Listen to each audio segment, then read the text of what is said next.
Radhe Radhe students, welcome to my channel. आज हम इस वीडियो में CTET English pedagogy MCQ discuss करने वाले हैं।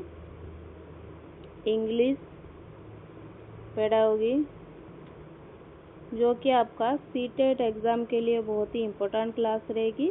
सीटेट आपका सितंबर महीने में होने की संभावना है। तो चलो देखते हैं क्या क्या क्वेश्चन है। Which of the following is the primary purpose of diagnostic assessment in language learning. Language learning में जो डायग्नोस्टिक असेसमेंट है उसका मुख्य उद्देश्य क्या है। डायग्नोस्टिक असेसमेंट किसके लिए होता है? डायग्नोस्टिक असेसमेंट वो असेसमेंट है जो कि जो लर्नर्स को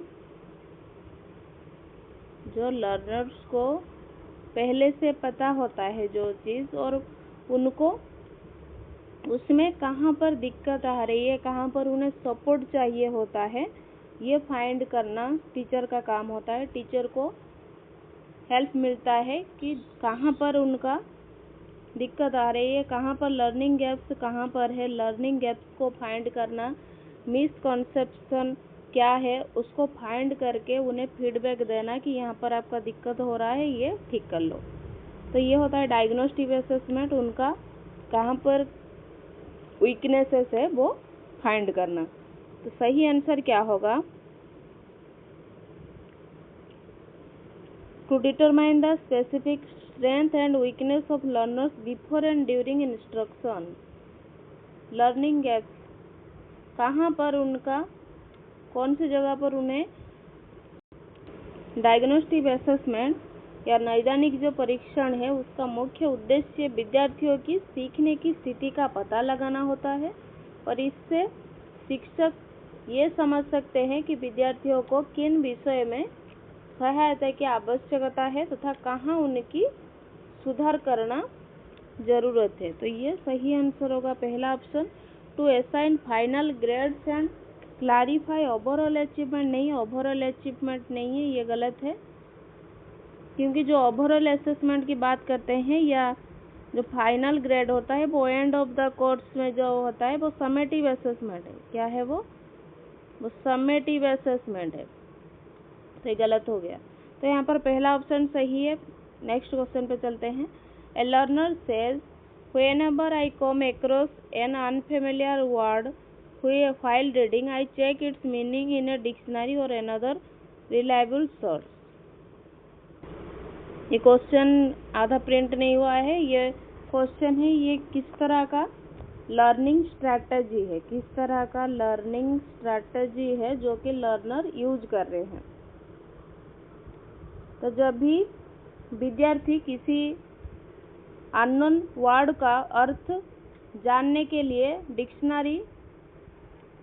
डिक्शनरी या अन्य स्रोत का उपयोग कर रहा है, या ये कैसे होगा, रेफरेंस रिसोर्स का उपयोग करने की रणनीति है। तो ये सही आंसर क्या हो जाएगा?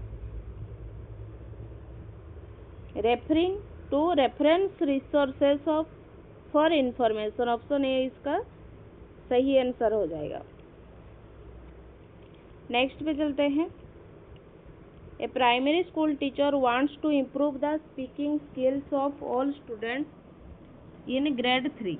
Which of the following activity is most suitable for encouraging active speaking participation by the entire class?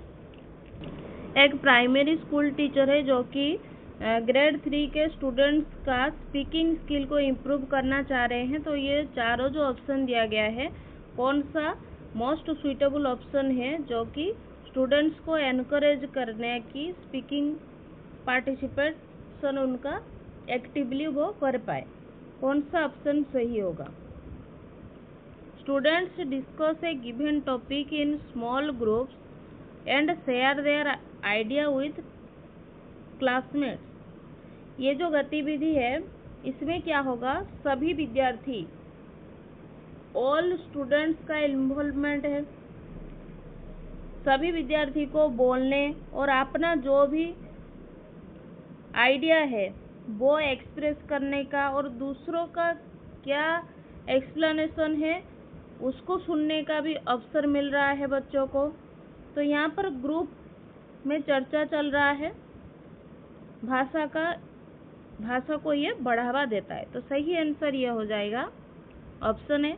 Student quietly listen to a record story without any discussion. अगर स्टूडेंट का एक्टिवली पार्टिसिपेशन नहीं होगा तो बच्चा अच्छे से सीख नहीं पाएगा, ये गलत है। The teacher reads a passage allowed, ये टीचर सिर्फ पढ़ रहे हैं, तो यहाँ पर स्टूडेंट्स का कोई भी पार्टिसिपेशन नहीं है। The teacher works individually with a few students on pronunciation, कुछ स्टूडेंट्स का जो भी वर्ड से प्रोनाउंसिएशन है उसे ठीक करने में तो क्या होगा, और जो बच्चे हैं वो क्या करेंगे, तो ये भी गलत हो जाएगा। सभी बच्चों को लेकर चलना है, ऑल स्टूडेंट्स को। After reading a passage, a teacher asks students to explain the author's idea in their own word while retaining the original meaning, which reading sub skill is being assessed. एक passage पढ़ने के बाद teacher students को बोल रहे हैं कि ये जो ऑथर का आइडिया है और जो भी कुछ इस पैसेज में दिया गया है अपने शब्दों में व्यक्त करो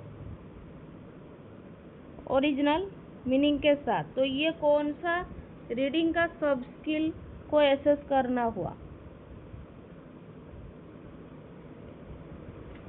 paraphrasing the content of the text. इसका पैराफ्रेजिंग का अर्थ है कि किसी पाठ के विचारों को अपने शब्द में व्यक्त करना बिना मूल अर्थ बदले। While retaining the original meaning लिखा है ना, बिना मूल बदले, तो सही आंसर हो जाएगा paraphrasing the context of the text. इसमें क्या होता है, जो ओरिजिनल मीनिंग है उसे बिना बदले अपने आइडिया को व्यक्त करना। नेक्स्ट चलते हैं। According to which educational psychologist does cognitive development occur before language development. कौन से साइकोलॉजिस्ट है, कौन से मनोवैज्ञानिक है जो कि लैंग्वेज डेवलपमेंट पहले कॉग्निटिव डेवलपमेंट होता है, ये बोल रहे हैं। With language emerging as a result of a child thinking process.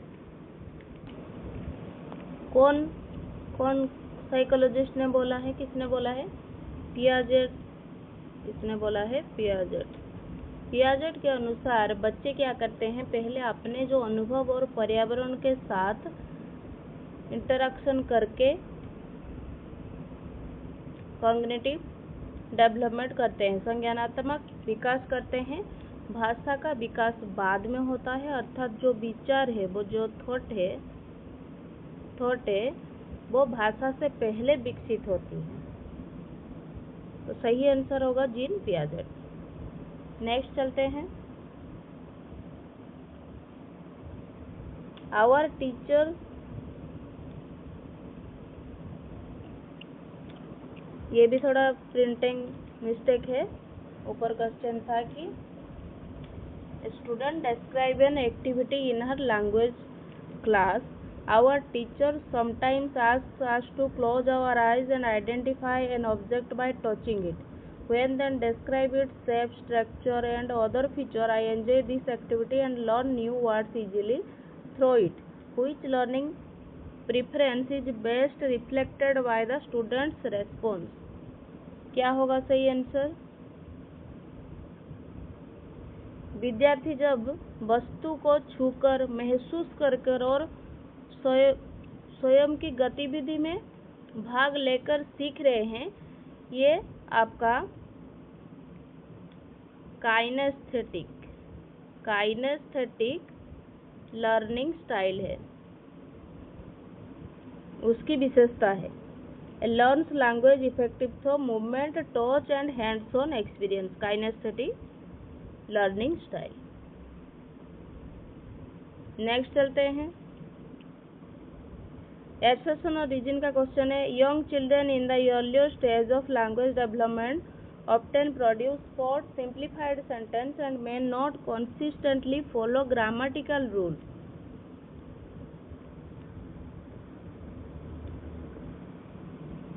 their vocabulary and understanding of language structure are still developing. तो जो एसेशन दिया है, अर्ली चाइल्डहुड में चिल्ड्रन क्या करते हैं, नॉलेज को, उनकी जो सीखने की जो प्रक्रिया है भाषा सीखने की, वो स्टिल एक्वायरिंग नॉलेज में चलता है। वे अक्सर क्या करते हैं, जो छोटे छोटे वर्ड्स होते हैं उन्हें बोलते हैं और व्याकरणों के नियमों का पूर्ण रूप से पालन नहीं करते हैं। तो कौन सा सही होगा? एसेशन जो दिया है वो सही है, ये ट्रू है। और जो रीजन दिया है वो देखते हैं, ये जो स्टेज है, इस अवस्था में बच्चे की जो भी शब्दावली तथा व्याकरण संबंधी समस्या अभी विकसित हो रही होती है, प्रोग्रेस में होती है, और अपनी जो एक्सपीरियंस है उसके साथ ही बढ़ता चला जाता है। तो सही आंसर होगा क्या? रीजन भी सही है, एसेशन और रीजन दोनों ही सही है, और जो रीजन दिया है वो एसेशन का करेक्ट एक्सप्लेनेशन भी है। तो ये ऑप्शन बोथ है and R true and R is correct explanation of A. Next चलते हैं। A class B2I teacher screen a short educational film based on a lesson from the textbook. Subtitles are displayed throughout the film to help learners follow the dialogues and narration. What is the most significant learning benefits of using subtitle in this activity? एक class 6 के class में teacher क्या कर रहे हैं, short educational film बना रहे हैं जो कि टेक्स्ट बुक से ही लिया है उन्होंने, और फिल्म के नीचे सबटाइटल भी चल रहा है। मतलब जो है स्क्रीन में वीडियो चल रहा है, ऑडियो चल रहा है, उसके साथ साथ लिखावट भी आ रही है, डायलॉग, नरेशन सभी। तो ये जो कौन सा लर्निंग बेनिफिट्स है सबटाइटल यूज करने का? सबटाइटल्स विद्यार्थियों को बोले गए शब्द और लेखन भाषा के बीच का जो संबंध है, उसको, उन दोनों के बीच का जो कनेक्शन है वो समझाता है। इनमें जो भी लर्निंग स्किल्स है, जो भी वोकैबुलरी है, जो भी प्रोनाउंसिएशन है, और एक्टिवली व्यू का विकास होता है। साथ ही विद्यार्थी को जो वास्तविक भाषा प्रयोग, ऑथेंटिक लैंग्वेज से परिचित होने का अवसर मिलता है। तो सही आंसर हो जाएगा, it promotes listening skill, active viewing and exposure authentic language and meaning context. Which of the following is generally not considered a characteristic difficulty associated with dyslexia? Not associated लिखा है ना।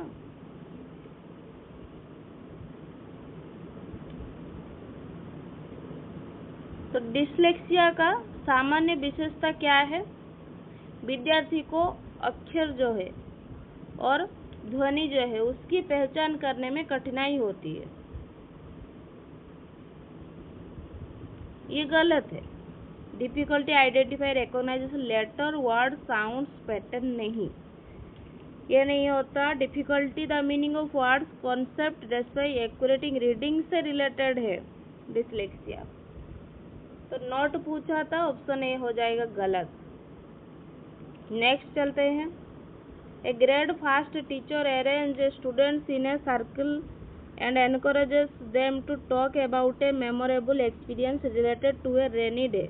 What is the primary language learning benefit of this activity? First grade के students में teacher क्या कर रहे हैं, students को एक सर्कल में बिठा रहे हैं और उन्हें एनकरेज कर रहे हैं मेमोरेबल एक्सपीरियंस के बारे में। रेनी डे में जो भी उनका एक्सपीरियंस है वो बातचीत करें। जो लैंग्वेज लर्निंग का ये जो एक्टिविटी कर रहे हैं, इसका बेनिफिट क्या है? जब बच्चे अपनी जो एक्सपीरियंस है, जो आइडिया है, जो एक्सपीरियंस और आइडिया है उसको साझा करते हैं, तो वे अपने विचार व्यक्त करते हैं। विचारों को क्रमबद्ध करना, दूसरों को सुनाना और बातचीत में भाग लेना सीखते हैं। इसमें क्या होता है, उनकी बोलने और संचार करने की क्षमता विकसित होती है। It help students develop effective speaking and communication skill, उनका डेवलप होता है। तो ऑप्शन ए हो जाएगा करेक्ट। तो यहाँ पर हमने टोटल 10 MCQ डिस्कस किया है इंग्लिश पेडागोगी का। आपका 10 में से कितना करेक्ट हो रहा है कमेंट बॉक्स में जरूर बताना। अगर वीडियो पसंद आ रही है लाइक शेयर सब्सक्राइब जरूर करें। Thank you students, keep studying.